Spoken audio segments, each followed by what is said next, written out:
Em mais um podcast Serra em Paraíba, eu, Claudio Oreste, estou hoje com o Dr. Constantino Cartacho, professor, e a gente vai conversar um pouco sobre as doenças respiratórias nesse período do ano. Constantino, gostaria que você se apresentasse. Pois não, Cláudio. Primeiro, agradecer o convite para estar aqui hoje para a gente conversar um pouco. Eu sou Constantino Giovanni Braga Cartacho, nasci em Cajazeiras e sou professor da Universidade Federal da Paraíba, mestre em saúde materna e infantil e doutor em doenças tropicais. Constantino, a gente está vendo um período de chuvas aí nesses últimos dias impressionante. E a gente vê também a questão climática no mundo de uma maneira geral que de alguma coisa chama atenção, tá mudando, mas o clima ele impacta na saúde das pessoas, particularmente das crianças. De que forma isso acontece? Olha, quando a gente fala em mudança de clima, né, a gente tem dentro do que são as variações de estação, principalmente a gente aqui, que a gente basicamente tem duas estações, chuvosa e verão, não tem as Tem outras. onde correr. Então, esses períodos de transição sempre são associados a algumas infecções, principalmente quando a gente fala de infecção viral, que tem mais essa sazonalidade. Então, é comum de novembro a janeiro, fevereiro, a gente ter as infecções por enterovírus. E nesse período de meio do ano, a gente tem as infecções pelos vírus respiratórios. Então, isso ocorre, primeiro porque nessa época as pessoas ficam mais em casa, né? Existe mais aglomerado. As crianças nas escolas ficam mais dentro das salas ou dentro da escola. Você não tem muita Espaço atividade ao ar livre. livre. O espaço ao ar livre diminui. E como os vírus eles têm uma transmissibilidade muito rápida e muito fácil, então para esses vírus é propício que isso aconteça. E uma vez que ele infecte, ele vai diminuir a defesa local. Então os vírus eles têm a possibilidade de reduzir na via respiratória, por exemplo, o batimento ciliar, aumentar a produção do muco, isso cria uma estase, o muco fica parado, e isso vai facilitar tanto a proliferação do vírus, como também as infecções secundárias. E como os vírus, a maioria deles são intracelulares, a via respiratória vai descamar. E quando ela descama, ela fica mais suscetível As germes oportunistas. aos germes oportunistas. Então é comum a gente ter os quadros virais dessa época favorecendo as infecções bacterianas. Então, dentro de tanto os quadros virais e, secundariamente, as infecções bacterianas. Seria mais ou menos esses principais agentes nesse período. Nesse período em que a gente está falando de via aérea, né? Certo. Então, os germes de via aérea, que são os germes que são em simbiose normais que a gente tem, né? E aí tem vários, eles não causam a doença numa situação normal, habitual. Mas, quando você tem a facilitação pelo vírus, né, como eu falei, né, a descamação, a alteração no batimento ciliar, acúmulo de muco, redução da resposta neutrofílica. Então, tudo isso vai favorecer a que esses germes que estavam parcialmente controlados, eles cresçam e aí se multipliquem e aí causem a doença. Quais são os principais vírus ou bactérias nesse período? Até um tempo atrás, a gente dizia que tinha muito vírus, não sabia qual é. Eram as viroses. As viroses, né? Hoje, tem no Estado e tem em outras instituições privadas, tem o perfil de vírus, né? Que a gente chama painel viral, né? E aí a gente começou a descobrir coisas muito interessantes, né? Essa época do ano agora, por exemplo, a gente está tendo rinovírus como um vírus importante, vírus sincicial respiratório como um vírus importante, adenovírus como um vírus importante. Outros vão aparecendo, influenza, parainfluenza, né? Embora se fale muito, né, a incidência, a prevalência do Covid diminuiu em relação a esses outros vírus, né? E a gente surpreende com vírus que são incomuns na nossa região, como o bocavírus, por exemplo, metapneumovírus, mas ainda predomina rinovírus, sincicial respiratório, adenovírus e influenza. Existe também uma correlação com as faixas etárias que são mais susceptíveis. Quais seriam elas? Toda criança até 5 anos de idade, né, ele é muito mais suscetível a essas infecções. A partir dos 5 anos de idade, você vai começar a ter as infecções bacterianas prevalecendo. Então, Algumas coisas favorecem a isso, né? A criança menor tem menos mobilidade, a criança menor é mais exposta a adultos, né? O adulto é um grande transmissor, né? A grande fonte, né? Essas crianças muitas vezes têm como cuidadores, né? Adultos, né? E é um período em que o sistema imunológico está em franco desenvolvimento. Então, a criança nessa idade não é que a imunidade seja baixa, tá? Que a gente escuta muito isso. O pessoal diz, tem alguma coisa para a imunidade? Para aumentar a imunidade, né? Porque, diz muito. Diz muito, né? Tem alguma coisa para aumentar a imunidade, porque eu acho que a imunidade do meu filho está baixa. Na verdade, ele não tem imunidade baixa. É o período normal de desenvolvimento. E tem um fator também que as mães não consideram. Ela transmite para o filho, através da gestação, anticorpos, e esses anticorpos têm prazo de validade. Isso, exatamente. E fica, às vezes, descoberto e precisam o paradoxo, né? Precisa adoecer para deixar de adoecer. Ou criar sua própria imunidade. Nesse período, ela fica mais susceptível, como você coloca, né? E a principal imunoglobulina de defesa da mucosa é a IgA. E a IgA, ela não passa na placenta. Passa a IgG, a IgA não passa na placenta. E a IgM em situações específicas. Mas a IgA, que é a principal defesa de mucosa, nos primeiros 3 anos, né, ela é muito baixa. Tanto que há uma dificuldade de você diagnosticar nessa faixa etária o que é uma imunodeficiência de IgA. Porque a criança pode ter 2, 3 de IgA naquela faixa etária, né, na idade menor, e ser normal para ela. Não tem um ponto de corte a partir do qual, nessa idade, você diz que tem IgA. Quando não tem IgA nenhum, é uma coisa. Então, a ausência da IgA, nessa fase, vai também favorecer as infecções de mucosa. E tem um fator extremamente importante. As crianças estão indo para a creche, estão indo para escolinhas, como chama, berçário, em idade cada vez menor. E antigamente a gente não via isso, né? Não, antigamente a idade da criança começar na escola era 3 anos. 3 anos de idade, que é considerada a idade ideal. Não só do ponto de vista de saúde da criança, mas do desenvolvimento psicoemocional dela. Psiconeuromotor. É uma idade em que ela já tem mais mobilidade, mais liberdade, ela já se adaptou, né? Já teve as referências familiares, né? E aí ela estaria plena para ir para a escola ou alguma coisa assim. Então, quanto mais cedo vai, maior a suscetibilidade da doença. E dentro do pool de infecções respiratórias, quais são as mais frequentes? Das infecções em geral, né, a famosa gripe ainda prevalece, né? A gripe causada por qualquer um desses vírus, não só a influenza, cada um com sua característica, né? A gente está tendo muito vírus sincicial respiratório causando miosite. Então, crianças com muita dor de panturrilha, criança que não está conseguindo andar, e quando você dosa as enzimas musculares, estão todas lá em cima, mostrando que existe essa associação, né? Os 2 principais é a influenza e o sincicial respiratório. Então, a gripe, né? De certa maneira, mobiliza também grande quantidade de líquido intra para o extra, que pode provocar aquela dinamia, né? Sim. Aí a criança vai ficar molinha, né? Primeiro, segundo dia sendo influenza, né? Você tem muita astenia, muita anorexia, muita dor, né, corpórea, não só essa dor muscular que o sincicial dá. Então, você tem outros colaborativos para isso. Então, a gente tem visto muito, né, os quadros gripais, as otites virais, né, e as rinoconjuntivites virais, né? Isso tem sido o mais frequente. Eu não sei, eu acho que acredito que você tenha pego muita mãe ansiosa e com receio da bronquiolite. Sim. Não é? Talvez passou uma ideia que, de fato, talvez seja mais prevalente. É difícil diferenciar uma gripe de uma bronquiolite? O quadro gripal, normalmente, ele não tem comprometimento pulmonar, né? O quadro gripal é o clássico que a gente está falando. Vias aéreas superiores. Exatamente. Quando você tem um comprometimento de via aérea inferior e, principalmente, a forma como o organismo vai responder a isso, né? A esse agente infeccioso, é isso que vai causar bronquiolite. Nem toda criança com infecção vai ter bronquiolite. Na verdade, uma minoria vai ter bronquiolite e menos ainda vai ter bronquiolite grave, né?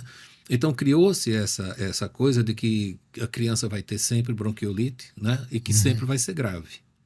E não é bem assim, né? A maioria das bronquiolites, elas têm uma evolução favorável, em média, em 5 a 7 dias, né?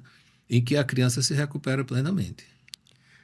E com relação a pacientes que a gente vê também, olha, meu filho tem problema de alergia, é asmático, e impacta também em crianças asmáticas, né? Inclusive, as infecções virais são o principal fator desencadeante, não é isso? Na faixa etária menor, né, os principais causas de sibilância, de chiado, são as infecções respiratórias virais. O vírus que mais causa, em termo numérico, é o vírus sincicial respiratório. E o vírus que mais dá gravidade é o adenovírus. Então, quando você fala assim, internação por bronquiolite, né, vírus sincicial respiratório. Certo. Pacientes graves com bronquiolite, geralmente é adenovírus. Né? Então, a alergia em si, né, usando aí a alergia como atopia, né, aquela criança que tem a mediação do quadro por IgE, né, que seriam as verdadeiramente atópicas, aquelas que têm mãe ou pai atópico, têm outros sinais de atopia, geralmente tem um prick teste positivo, IgE aumentado, eosinofilia, essa é a criança atópica. Né? As crianças que não têm essas características, né, ou seja, que não são atópicas, são as crianças menores, né, e que a evolução, né, é, digamos assim, pior do que as atópicas, porque a resposta ao corticoide é muito menor e tem muito mais edema. Então, a broncodilatação sozinha não vai conseguir reverter esses quadros. E tem o calibre pulmonar também, que é mais correlacionado, né? Com a obstrução. Quanto menor a criança, mais a via aérea é pequenininha. E a via aérea periférica, os bronquíolos, né, eles vão ser muito pequenininhos. Né? Então, qualquer edema, qualquer secreção vai obstruir. Né? Então, quando a gente fala assim, bronquiolite, a gente está falando de a afecção do bronquíolo, ou seja, é da via aérea periférica. Né? Essa via aérea periférica, ela não tem muita musculatura. Passando um pouquinho disso daí, o bronquíolo respiratório, ele não tem musculatura. Né? Então, na asma, propriamente dita, a gente tem o tal do broncoespasmo, que depende da musculatura. Então, a asma, ela vai ter, como fisiopatologia, né, o comprometimento de vias aéreas mais proximais. Né? Então, a resposta terapêutica geralmente é melhor. Responde com mais facilidade. Tanto é que às vezes tem um teste terapêutico para saber se... Exatamente. É você utilizar broncodilatador e corticoides, né, para você ver se a criança melhora ou não desse quadro. Né? Umas poucas crianças vão melhorar e a maioria não vai. Quando os pais devem procurar o serviço médico? Porque eu vejo, às vezes, muito pai pensou em ter febre, pensou em corizar, leva imediatamente para o médico. Que muitas vezes favorece, dependendo do local, a uma proliferação maior de doenças respiratórias ou a susceptibilidade maior. Quanto seria o ideal dos pais em relação a eles procurarem, de fato, alguma ajuda? Lembrando que, antigamente, a gente tinha, de certa maneira, a família que já tinha uma certa expertise, um conhecimento maior e dava algumas orientações de imediato. Hoje em dia, a avó trabalha, a bisavó trabalha, a mãe trabalha e aquela cadeia de informação se perdeu. Eu não sei se você percebe que cada vez mais as pessoas estão deixando a maternidade para um momento mais posterior à estabilidade financeira e profissional. E com isso, tem muitas mães com uma certa idade que também ficam desesperadas diante do que fazer ou quando procurar. Eu acrescentaria a tudo isso, hoje em dia todo mundo tem um oxímetro em casa. Sim. Então, a febre do oxímetro, como a gente chama, né, induz muito a isso daí. O que acontece? Se a criança tiver com febre, a oximetria cai. Vai. Se for uma menininha com a unha pintada, a oximetria cai. Se houver qualquer alteração na posição do oxímetro, a oximetria cai. Então, muitas vezes, o que a gente tem visto é que medir gravidade pela oximetria não corresponde bem à realidade dos fatos. Né? Então, vamos ao que é clínico aceitável para você definir gravidade. Gravidade, nesse caso, é insuficiência respiratória. Então, o que caracteriza a insuficiência respiratória é o batimento de aletas nasais, é a retração supraesternal, a retração intercostal, a gemência, numa forma mais tardia, o aparecimento de cianose, e o quadro geral da criança. Aquela criança que está muito molinha, sem febre, isso é importante, né? Sempre avaliar a criança sem febre. Com febre, a criança tem outra característica. Mas a criança sem febre, né? Que tem esses sinais de insuficiência respiratória, e principalmente que tem baixo contato, né, com os familiares, né, ou com a quem está examinando, você mexe na criança, ela responde pouco, ela não olha fixamente na mãe, ela não responde às brincadeiras que as mães geralmente fazem para tentar animar a criança. É uma criança que está diferente. Ela está mais apática, né? O pessoal diz assim, essa criança não está bem, né? Geralmente o termo que a gente escuta é isso. A pessoa não sabe identificar o que é, mas diz essa criança não está bem. Então é preciso que a gente sempre oriente os pacientes a fazer essa avaliação sem febre, porque com febre é outra história. É comum você chegar numa recepção de consultório ou mesmo do ambulatório e você tem maioria das crianças correndo, pulando, brincando, gritando. E aí você faz, como é que a pessoa traz um filho assim para um ambulatório? Né? Uhum. É que em casa ele estava com febre. E aí a criança está mole, está caída, está gemendo, se der comida, vomita, dei o remédio, o menino vomitou. Né? Aí eu trouxe para o hospital. Só que nesse período, o pouquinho de remédio que ficou, ou o efeito total do remédio vai acontecer. Até mesmo a febre cedeu espontaneamente. E aí ela vai chegar no pronto atendimento ou no consultório já sem febre, e aí ela vai estar ativa, esperta, né? E aí os pais dizem assim, olha, mas parece que ele não está nem doente. Mas né? Ou casa... então diz assim, olha, doutor, dá até vergonha de dizer que eu vim, porque esse menino em casa estava mole, estava caído, não estava brincando, não estava comendo, não estava fazendo nada. Aí chega aqui, ele está assim, brincando. Então, esses sinais de risco, né? Eles são importantes, e é importante que o profissional de saúde oriente a família a identificar esses sinais. Então, os sinais seriam de gravidade que, eventualmente, ele podia apresentar. Exatamente, sem febre. Sem febre. E tem um detalhe, às vezes, que o pessoal escolhe e esquece. Meu filho está sem comer, não quer comer nada. Só que, muitas vezes, as infecções de vias aéreas tiram dois atrativos muito fortes, né? O cheiro da comida e o gosto. E é normal a pessoa não ter vontade de se alimentar muito. E eles querem que também isso seja resolvido de uma hora para outra. E tem uma coisa extremamente importante. Quando você está sob estresse, né, e o processo infeccioso é um estresse, o seu organismo vai lançar mão de todos os mecanismos que são antagonizantes, que são catabolizantes. Né? Uhum. E ele não pode perder tempo digerindo comida.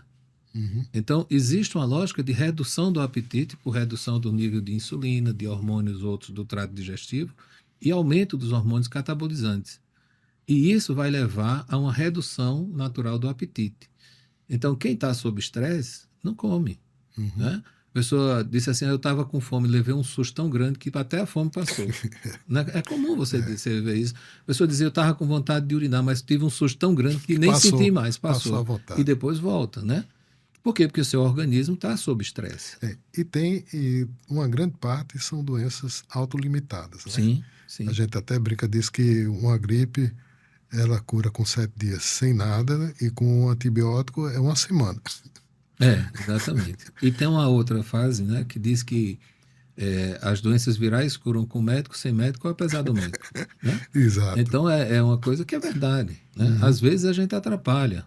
Uhum. Né? Quando a gente começa a passar antussígeno, quando a gente começa a passar mucolítico e expectorante, isso vai quebrar a defesa do organismo. A gente precisa tossir. Se a gente não tossir, um mecanismo de defesa. É um mecanismo natural de defesa. E é muito interessante quando você vê o colega dizer assim, tinha um paciente que estava tossindo tanto que eu passei tal remédio, né, um antussígeno, e mandei fazer fisioterapia. Aí quando chega na fisioterapia, o fisioterapeuta estimula a tosse. É um contrassenso, né? Então, assim, doenças agudas deve-se evitar esse tipo de medicação. Agora, não é fácil diante da ansiedade de alguns pais que querem, não admitem, às vezes, sair sem uma receita. Eu tive a oportunidade de conhecer, eu sempre digo isso, porque para mim foi uma lição muito grande, né? No IMIP, né, o presidente no IMIP na época, né, um senhor já de idade, e ele dizia assim, toda consulta é um ato educativo. Você tem que educar o paciente. Então, para o pediatra, o cliente, vamos chamar assim, é a criança. E você tem que fazer de tudo para que a criança fique bem. Você não está ali para tratar a mãe, o pai, a tia, o avô, a avó, né? E se a gente educa a criança, ou a família, eles passam a entender por que é que você não dá remédio para tosse. Por que é que você não dá expectorante? Né? Essas situações, elas vão vir com o tempo. É muito mais difícil você sair sem receita em um pronto atendimento do que você sair sem receita de um consultório. Né? Porque no consultório você está acompanhando o paciente e você teve N oportunidades para educar, para ensinar, para mostrar os sinais de gravidade, né? Explicar por que eles ocorrem, como eles ocorrem. Então, é muito mais justo, vamos chamar assim, né? Que você eduque a família, porque essa família vai ser reprodutora dessa informação. Né? E não passar uma receita, né, que não seja educativa. Você pode até receitar as medidas que são mais interessantes, né, hidratação da via aérea, higienização nasal, anotar no seu receituário orientação nutricional, não oferecer alimento quando a criança estiver com febre. É uma receita e é um ato educativo. E é uma conduta assim que, de certa maneira, traz benefício para todos, de uma maneira geral.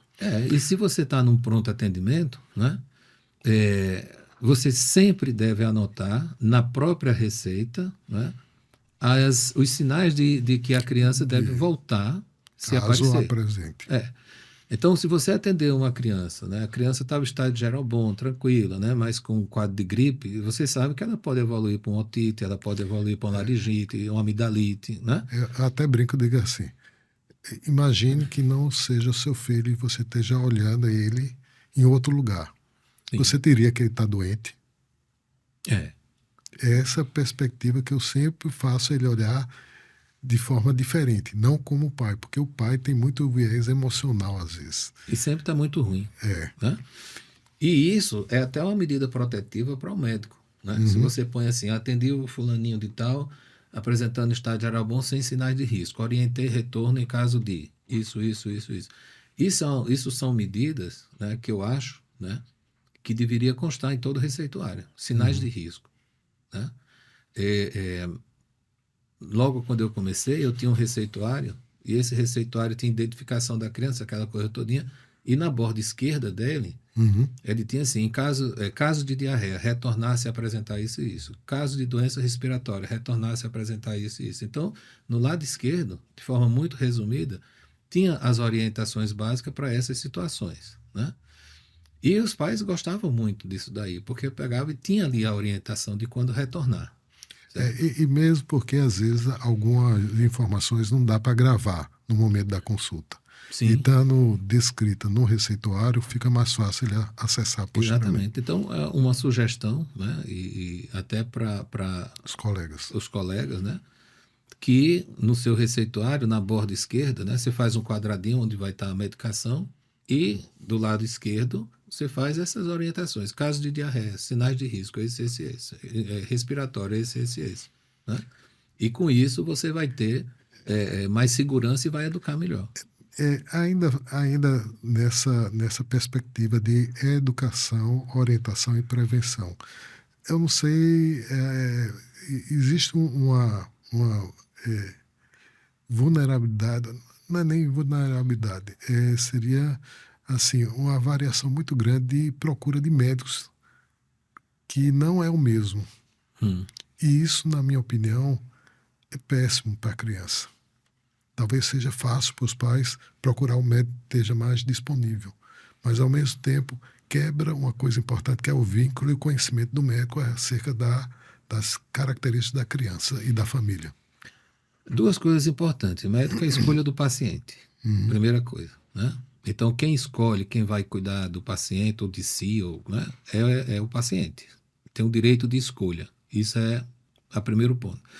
Segundo ponto, consulta é uma opinião. Você vai ali para que uma pessoa tecnicamente formada, né, teoricamente conhecedora daquela área, lhe dê uma opinião sobre aquela situação. E tem direito à segunda opinião. Então, até aí está tudo certinho. Tá? Agora, quando a família começa a pular de médico em médico, aí você começa a entender duas coisas. Primeiro, não há confiança. Tá? E segundo, não há escolha. Ela está indo até encontrar alguém que diga aquilo que ela quer ouvir. Quando ela encontrar aquilo que ela quer ouvir, aí ela vai dizer: esse médico é bom. Então, é comum a gente ver, eu trabalho na faculdade há muito tempo, e é comum a gente escutar dos alunos dizer assim: ah, doutor, mas se eu não passar tal coisa, né, o outro colega vai passar. E aí a família vai dizer que ele está melhor do que eu. Ela vai dizer se ele acertar e você não.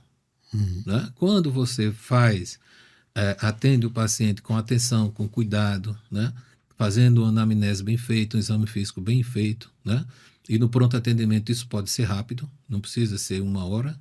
Né? Você tem que aprender a identificar os chamados red flags, né? Aqueles sinais de riscos mais importantes para você se concentrar nesses sinais de risco. Então, quando você atende dessa forma, é muito mais fácil do paciente voltar para você, tá? E criar esse vínculo de confiança, criar essa relação duradoura, né? Muitas vezes até é o próprio paciente que indica, né? Fala: eu fui lá, gostei e tal. Então, eu acho que a gente deve respeitar quando o paciente diz: eu quero uma outra opinião. Tem que ser respeitado, né? É diferente daquele paciente que vai para você hoje, aí vai para outro, aí 3 meses depois volta para você, aí diz assim: olha, eu já fui aqui, fui ali, fui aqui, aí voltei para você. Então, esse é diferente, né? Esse eu acho que tem que ter uma conversa de dizer: olha, quem tem 2 médicos não tem nenhum. Exato. Né? Se você é clínico geral, o pediatra é um clínico geral, e você precisa dar uma opinião de um especialista, você solicita. E aí a pessoa vai no especialista, e não é 2 médicos. Né? É um médico que, teoricamente, administra a saúde daquele paciente e a opinião de um especialista. Outra coisa é você ir vários médicos diferentes, né? E voltar com várias opiniões, e aí chega para você e diz assim: o que é que o senhor acha disso tudinho? Né? E hoje tem a febre do exame. Pronto, é justamente sobre isso que eu ia comentar. A família já chega: eu queria um raio-x para saber como é que está o pulmão do meu filho. Já ouviu falar? Muito. Isso é a coisa comum. Quando não já chega com raio-x hoje em dia, né? Eu atendi uma senhora semana passada que ela chegou com hemograma, com a bioquímica completa, com raio-x e o sumário de urina. Aí falou assim: olha, meu menino teve 2 dias de febre, eu fiz esse exame tudinho e trouxe para o senhor ver. Aí já fala assim: mas qual a necessidade da senhora ter feito tudo isso? Não, porque ele estava com febre, eu sabia que o senhor ia pedir, já trouxe. Não, quem sabe se eu ia pedir? Muitas vezes você não precisa. Né? Outras vezes é o já que. Né? Já que o senhor vai fazer tal exame, vamos fazer esse outro. Aproveitar. Já vai tirar sangue mesmo, então já vai tirar sangue, vamos fazer isso, isso, isso. E muitas vezes isso é completamente desnecessário. Né? Você tem idades chaves para você fazer esse famoso check-up, não precisa ser feito todo ano. E existe aquelas crianças de risco que você precisa fazer anualmente, ou até antes. E até existem exames que, de antemão, a gente já sabe que vai dar normal e não adianta pedir se ele não tiver nenhuma clínica correlacionada, né? Exatamente. Eu acho assim, quem mais isso, depois de tanto tempo em medicina, quem mais prejudicou a medicina foi o médico. Quando ele começa a fazer coisas desnecessárias, dizer coisas desnecessárias. Né? Ou, infelizmente, às vezes, fidelizar através de exames. Exatamente. É isso que eu estou querendo dizer. Fidelizar através de coisas que não são, né, necessárias naquele momento. Ou dizer coisas que não vão ser reais. Né? Então, vou dar um exemplo. Né? E quanto mais tarde o dente nascer, mais forte ele vai ser. A mãe cujo filho vai nascer o primeiro dente com 7 meses, vamos dizer assim, 8 meses, né? A média. Aí ela vai chegar no médico e vai dizer assim: e o dente do meu filho? Não, se ele nascer depois vai ficar mais forte. Né? Aí você fala assim: pô, mas você não está educando ninguém. Né? A pessoa diz assim: o dentinho do menino está nascendo, aí ele está tendo 3 dias de febre. Não, isso é do dente. Né? Óbvio que o dente vai causar um incômodo, eventualmente vai causar um pouco de febre, etc. Eu não estou dizendo que não acontece. Eu estou dizendo que o comum é a gente ouvir esse tipo de coisa. Né? Dizer: é dos dentes. E aí você perde tempo, volto a dizer, para educar o paciente e para examinar adequadamente e explicar o que está acontecendo. Então você sai botando culpa nas coisas, né? É igual a comer manga e depois tomar leite, né? Isso eu não faço. Exatamente. Tem que não faça, né? Vai que eu morra. Exatamente, né? Almoçar e tomar banho de chuva, né? Exato. Mas assim, o médico criou uma cultura e é compreensível se você levar em consideração aquele médico, vamos dizer assim, mais antigo, né? Que era só ele na cidade, ou que tinha poucos médicos na cidade, a busca era muito grande. A palavra era a lei. A palavra era lei, mas assim, ele tinha que se proteger, porque senão todo mundo vai bater na sua porta, né? Então ele começa a ensinar isso. Não, a febre é do dente, isso daqui é disso, daqui é daquilo. Deixando a família mais segura porque considera a sua opinião mais abalizada. Então, de certa forma, isso funciona como uma defesa, né? Para essa coisa da importunação, né? Pelo menos do que a gente tem visto, né? E do que a gente tem conversado com... Eu tenho um tio que era oftalmologista, né? E quando eu nasci, ele já era oftalmologista em Cajazeiras, né? E ele dizia muito isso, dizia, olha, se eu não fizer assim, né, eu não tenho sossego. Não tem paz. Não tem paz. Em todo canto que você vai, é uma consulta, você está numa festa, o cara chega para fazer uma consulta, você está, né, no seu momento de lazer, vai ter uma consulta, alguém vai chegar e perguntar, olha, meu filho está assim, assim, assim, o que é que o senhor acha? Né? Tem uma história famosa de um determinado médico que estava numa festa, uma senhora chegou para ele e falou assim, olha, eu estou com uma dor na barriga. E eu queria conversar com o senhor. Ele, muito educadamente, disse, pois não. E a mulher conversou, contou toda a história, etc, etc. Quando ele terminou, ele disse, agora, senhora, por favor, tire a roupa e deite na mesa. Ela falou, mas doutor, disse, se é consulta, vamos fazer direito, né? Como uma forma de inibir, logicamente, né?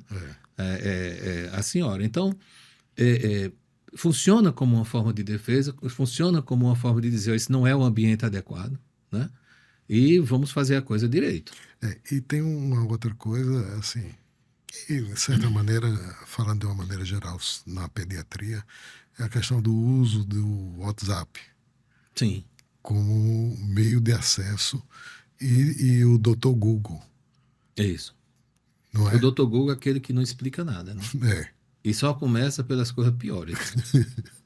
Se meu filho está com dor na barriga, eu fui ver no Google, diz que é apendicite. Nunca começa assim, pode ser uma dor funcional, pode ser, né? Pode ser que tenha um excesso de alimentação, um excesso de fermentação. Pode ser que ele não queira comer. Pode ser que não queira, né? Tá, eu uso uma desculpa. E é engraçado que você chega em casa, meus pais, eu só tenho um telefone, meus pacientes todos têm acesso a ele, o WhatsApp e ligação e etc. Mas é engraçado que sexta-noite, aparece os WhatsApp. Meu filho está há 5 dias com febre. Meu filho está não sei quanto dia com dor na barriga. Meu filho está não sei o quê. Sempre referente a um período bem para trás. A pessoa teve a semana todinha para procurar ou fazer alguma coisa, mas na sexta de noite aparece. E tem aquelas que são habituê, né? Você chega sexta de noite, você já sabe. Fulaninha vai mandar alguma coisa. E isso acontece. Existe alguma coisa que eu possa orientar com o intuito de prevenir essas infecções de vias aéreas? Quais são os cuidados ou as medidas que eu posso tomar de prevenir? A primeira medida e a mais importante é evitar ambientes fechados que tenham aglomeração. Quer dizer que não pode ir para o shopping, não? Não deve. Não deve.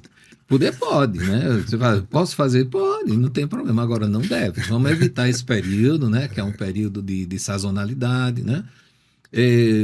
Evitar, por exemplo, né? Aglomerações familiares, né? Não que a família não possa se reunir, mas opta por um ambiente aberto. Um salão de festa, ou sei lá, uma área aberta, né? Não fica muito dentro de casa, né? Então, essa seria a medida mais importante, porque é por aí que você tem transmissão do vírus, né? Não é à toa que no Covid estava todo mundo usando máscara. Sim. Né? Para reduzir a transmissão. Então, se você quer reduzir a transmissão de uma doença respiratória, usa máscara. E é interessante como os orientais incorporaram isso no dia a dia. No dia a dia. É até uma forma de respeito. Né? Eles encaram como uma forma de respeito. É uma proteção individual, mas é também para eu não lhe contaminar. Exato. Então, funciona como uma forma de respeito, em determinados ambientes principalmente. Uma coisa importante é manter o calendário vacinal atualizado. Uma boa parte das doenças virais, você vacinando a criança, mesmo que para outro vírus, né, você vai dificultar que a criança adoeça. E está estimulando também o sistema imunitário de alguma Exatamente por isso, né? Você está estimulando o sistema imune da criança a ter uma resposta mais adequada frente a outras infecções. Ele aprende a se defender, né? O organismo da gente, em relação ao sistema imunológico, ele tem todas as informações. Ele tem todas as informações. A gente chama isso de imunidade natural.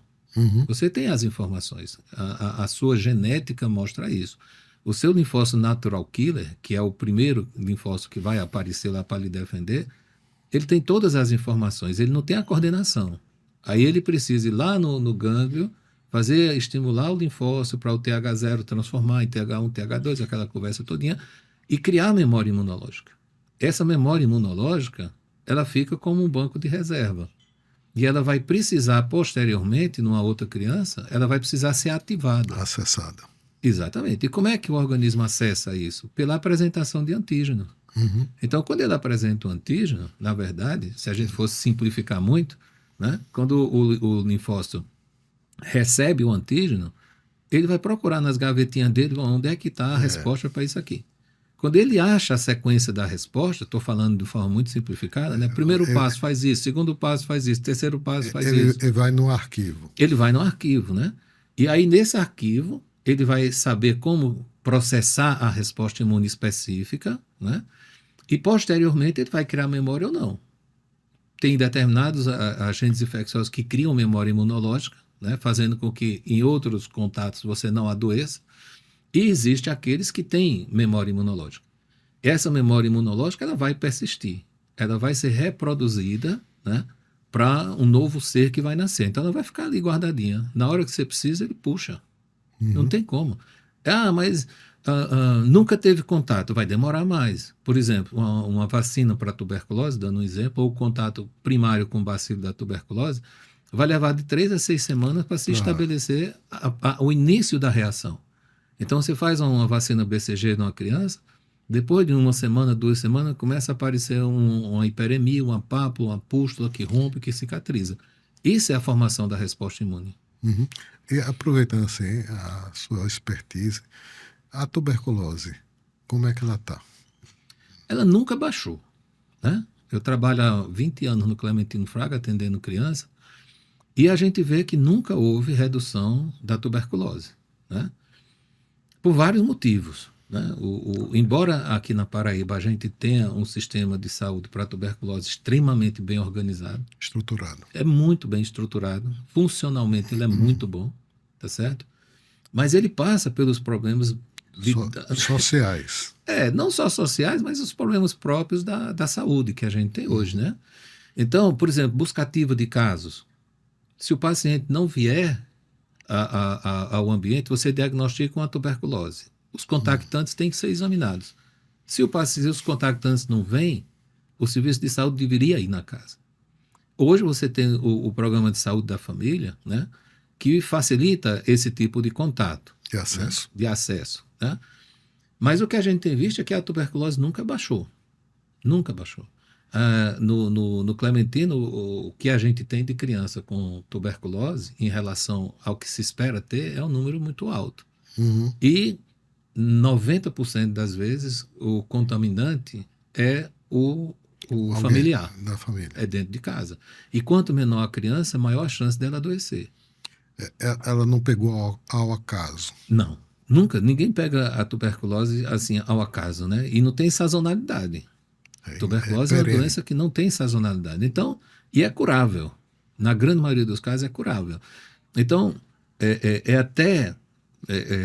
fazendo uma frase grosseira, né? A realidade não é bem essa, né? Mas, quando a gente acha um paciente tuberculoso, o sistema de saúde falhou. Por que é que ele falhou? Porque aquele paciente tuberculoso pegou de alguém. Não foi isolado. Pegou de alguém. Esse alguém, se foi diagnosticado e tratado, os comunicantes não foram. Né? Porque a gente pensa comunicante, pessoa de casa. Mas o indivíduo trabalha em alguma empresa, trabalha em alguma fábrica. Ou então, às vezes, algum cuidador. O cuidador, né? Um paciente tuberculoso contamina 12 pessoas. Mas não é pessoa só do convívio familiar e íntimo. né? O convívio familiar e íntimo acelera o processo, facilita o tempo de exposição. Mas ele passa 8 horas trabalhando numa empresa. Exato. Né? Então, quando a gente fala comunicantes, é a pessoa de casa e a pessoa da empresa, né? Ou de onde ele trabalha. Né? Então, se ele contamina 12, ele trabalha com 10, nós já estamos aí em 120 possíveis contaminados. Né? Então, é uma doença que depende muito disso daí. Diagnóstico precoce, tratamento precoce e busca ativa. Se essa sequência não se faz, você não consegue erradicar a doença, não consegue erradicar o bicho. Né? E aí ele se torna perene, como a gente vê. Você percebe muito casos de diagnósticos que são tardios ou que são, não são levados em conta no dia a dia de serviço, principalmente na atenção básica. Tem, né? A gente vive num país... Subnotificação. A gente vive num país que a gente tem que pensar tuberculosamente. Né? Se a gente não pensar tuberculosamente, né, a gente deixa passar muito caso. E lá no Clementina a gente tem todo tipo de caso que você tiver, lá aparece. A gente pegou um rapazinho com uma lesão ulcerada, né, na mão, e que passou por vários tratamentos, várias coisas e tal, e não curou. E aí alguém mandou para o Clementino, né, falou assim, vai lá para ver o que é isso, né? E aí 2 perguntas resolveram o problema. Alguém teve tuberculose na sua família? Essa pessoa é comunicante sua? Ou seja, tem um contato íntimo e prolongado? 2 perguntas. Ele disse sim, sim. Acabou. Diagnóstico de tuberculose cutânea. Fez a biópsia, deu tuberculose. Então, se a gente não pensar tuberculosamente, a gente não vai conseguir. E tuberculose dá em todo canto. A mais comum é pulmonar, a segunda é ganglionar. Mas ela dá em todo canto. A gente tem tuberculose de laringe, tuberculose ocular, que uma colega fez o diagnóstico maravilhoso também. A criança já tinha perdido 80% da visão e já tinha rodado em vários colegas. E aí ela, ao examinar o paciente, falou, puxa vida, isso aqui está esquisito, está diferente. Né? Será se isso não é tuberculose? E aí fez o teste tuberculínico, etc, etc, e no fim foi tuberculose. E para a sorte dessa criança, dos 80% que ela tinha perdido da visão, ela recuperou 70%. Ótimo, excelente. 70% ela recuperou. Né? Ela hoje tem uma perda parcial de visão, que é o campo visual lateral direito superior. A gente trabalhou junto muito tempo lá no AMIP. Sim. E lá a gente tinha um perfil que, graças a Deus, modificou, mas era muito criança desnutrida e aparecia muito tuberculose, meningite por tuberculose, que invariavelmente levava também a sequelas. Sim. E graças a Deus, com o tratamento, uma grande parte recuperava a capacidade, né? Exato.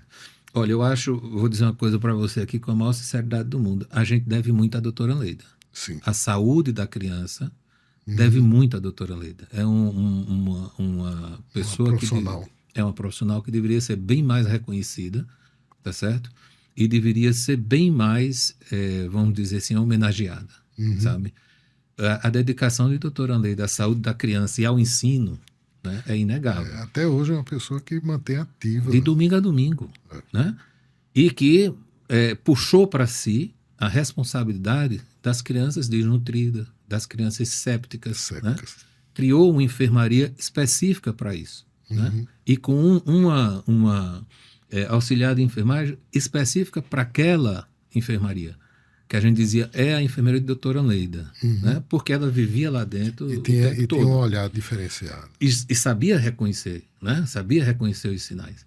Então, eu acho que a gente deve muito à doutora Leida, muito mesmo, sabe? Da saúde da criança e esse reconhecimento pelo trabalho que ela fez e faz, né? Em prol da educação, em prol ainda das crianças. Não tem mais a enfermaria de desnutridinho que tinha antes, né? Graças a Deus. Que ela dizia, ninguém mexa se não falar comigo.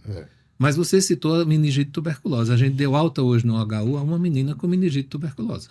Entendeu? Um diagnóstico assim, mais difícil, por uma série de fatores, né? Mas que se chegou a esse diagnóstico e ela está saindo com uma sequela na mãozinha esquerda, né? Quando a gente sabe que a meningite tuberculosa ela tem muita cegueira, muita perda de audição. Então são complicações que são muito graves, né? Para a sobrevida da criança. E essa criança está saindo só com uma lesãozinha na mão esquerda. né? Estou dizendo só em função do que poderia ter acontecido. Certo? Então, e isso é uma vitória muito grande. Né? É uma vitória muito grande. Por isso que eu digo, a gente tem que pensar tuberculosamente. Constantino, meu filho, ele depois doente, quanto tempo ele deve voltar para a escola? Em geral, se a criança está tendo febre, 48 horas após a febre, em geral, essa criança já não transmite. Né? Passou aquele período de bacteremia ou de viremia, principalmente as que estão usando antibiótico. Né? Então, normalmente, isso vai acontecer. Aí torna-se uma coisa muito interessante. Uma gripe normal vai dar catarro por até 14 dias. Pode dar tosse, dependendo de qual for o vírus e como o organismo reagiu, né? Ela pode dar até um mês. Certo. Então, o que acontece? A gente vê muito isso nas escolas. Enquanto a criança está com catarro e com tosse, não pode ir para o colégio. Né? Então, a gente precisa diferenciar aquelas crianças que estão no estado agudo da doença, principalmente se tiver febre, etc., daquelas crianças que já passaram do período de contágio, mas que estão tossindo ainda e etc. Essa pode voltar para a escola.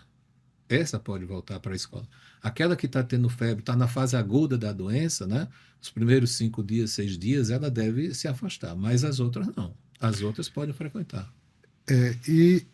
E água serve para a criança que está com problema respiratório, soro fisiológico nasal, lavagem nasal, vaporizador, esse tipo de coisa tem efetividade? Vamos dar um exemplo. Imagine que você está numa sala que está com 2 dedos de areia no chão, todo cheio de areia, 2 dedinhos de areia. E aí alguém lhe dá uma vassoura e diz assim, tira essa areia daqui de dentro, tu tem 15 minutos para fazer isso. Dificilmente você vai tirar. Não consegue. Aí um outro chega para tu e diz assim, rapaz, bota água. Se tu botar água, tu tira isso aí em 10 minutos. Ou seja, a hidratação da secreção é a medida mais importante para que você evite a retenção de catarro, porque a hidratação vai facilitar a fluidificação. Vai facilitar ela escorrer. A via aérea, ela não é à toa que ela é curva. Né? Todo o céu da boca é o assoalho da via aérea. Então, a tendência do catarro é ser transportado por gravidade ou por ação ciliar. Os cílios da via aérea superior puxam para trás e os cílios da via aérea inferior traz para cima. Então, existe mecanismo de mobilização do catarro. Só que se ele estiver ressecado, se ele estiver endurecido, ele não sai. Então, numa doença respiratória, né, as 2 principais medidas que você deve adotar, a primeira é fluidificar, hidratar a via aérea. Né? Essa é a mais importante. A segunda é não atrapalhar a natureza. Ou seja, não usar as medicações desnecessárias. E o terceiro são as medidas de fisioterapia, quando são indicadas, bem indicadas, as medidas de fisioterapia. Então, que vai auxiliar justamente na retirada dessa secreção, seja por estímulo, né, estímulo que eu falo, as manobras específicas, seja por aspiração. Você aspirar uma criança com a secreção que não está fluida, você vai muito mais lesar a via aérea do que vai tirar catarro. Agora, se esse catarro estiver bem hidratado, né, a aspiração fica muito mais simples. Assim, teria muitos mitos que a gente poderia falar, mas minha mãe sempre dizia, cuidado com o sereno. O famoso sereno. O sereno adoece. Não, o sereno não adoece. Estou falando de via aérea, né? O sereno não adoece. Você fala assim, porque estava no sereno, adoeceu. Se e somente se a criança tiver, por exemplo, uma rinite vasomotora, qualquer exposição à temperatura fria pode causar aumento de secreção. É igual o menino que vai para a praia. Exato. Quer dizer, um menino foi para a praia e gripou. Ora, a praia é um ambiente extremamente aberto. As pessoas não estão aglomeradas. As pessoas não ficam tão próximas como em casa. E o ar que vem da praia não vai trazer vírus para você. O ar da praia é limpo. É diferente das doenças adquiridas por alimentação. Meu filho foi para a praia, comeu tal coisa e adoeceu. Para a via aérea, esse ambiente de praia é o oposto do que se fala. Porque na praia você tem um ar rico em cloreto de sódio, ou seja, hiperosmolar. Quando ele se depositar na via aérea, vai puxar água. Exato. Então a mãe diz assim, meu filho foi para a praia e soltou o catarro. Ficou escorrendo. Claro que vai soltar, é lógico que ele vai soltar. Então, o melhor ambiente que você tem, quando você tem secreção e quer fluidificar essa secreção, é ir para a praia. Infelizmente, a gente está terminando esse bate-papo, está ótimo, mas eu queria que você deixasse alguma mensagem para os pais, de uma maneira geral, quanto a esse aspecto das infecções de vias respiratórias. Olha, eu diria duas coisas, Cláudio. A primeira coisa é que pergunte ao seu pediatra os sinais de risco. Aprenda os sinais de risco. Isso é fundamental, né? E que o pediatra ensine esses sinais de risco. E a segunda coisa é evitar, por qualquer motivo que não seja com sinais de risco, levar o filho para um pronto-socorro, principalmente nessa época. Porque se você levar porque ele está com febre apenas e deu o remédio, ele vai chegar lá pulando, brincando, gritando, né? Ele não vai chegar lá com aspecto de doente. Exato. Então, vamos observar as crianças sem febre e com calma, né? Para que a gente não veja o que a gente está vendo hoje em dia, né? E tem seus motivos, alguns deles a gente já discutiu aqui, os pronto-atendimentos cheios de criança que poderiam estar em casa, que poderiam estar frequentando seus pediatras e etc. E diminuir até a propagação, né? Sim. Bom, Constantino, só tenho a agradecer as explanações excelentes, né? E parabenizar pelo conteúdo apresentado e o conhecimento acumulado. Muito obrigado. Muito obrigado. Sempre à disposição. Ok, muito obrigado.